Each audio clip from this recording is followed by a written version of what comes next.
चेली गुमाएको छ आज हामीले। एकदम साहसी हो ऊ। त्यस्तो व्यक्तिलाई एकदम घेलचक्राइ गरेर आज हस्पिटलको लापरवाहीले ऊ आफ्नो ज्यान गुमाएर आफ्नो छोरी दुईटा छोरी अबको दिनको भविष्यको तडपी मरेको छ। हस्पिटललाई सख्त कारबाही हुनुपर्छ र सम्बन्धित निकाय छिटोभन्दा छिटो आउन सकेन भने अब हामी रोक्नेवाला छैनौँ। हामी रोकिन्छौँ। अपराधीलाई साथ दिएको छ कि अपराधीलाई साथ दिन अब सुरक्षाकर्मीले हुँदैन। धेरै पाठ सिक्नुपर्छ। यो सुरक्षाकर्मीहरूले पनि पाठ सिक्नुपर्छ। कहाँ जाने, कुन गर्ने, कति घन्टा सुरक्षा गर्ने। तपाईँहरू सुरक्षा गर्नुहोस्। अब हामी सक्दैन। हामी पनि त आफ्नो काम छ।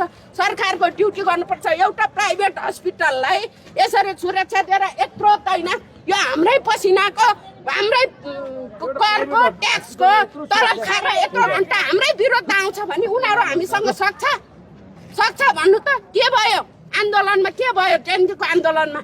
कति पक्ष आयो? भोलि त्यो हुन सक्छ यहाँ। त्यो भएर सम्बन्धित पक्षले छिटोभन्दा छिटो वार्तामा आएर के हो कसो हो, अब आउने दिनमा यो त्रुटि गल्तीहरू, यो भुलहरू हामी गर्दैनौँ भनेर सबै कुरा प्रतिबद्धता जनाएर छिटोभन्दा छिटो वार्तामा आउनुपर्छ। नमस्कार।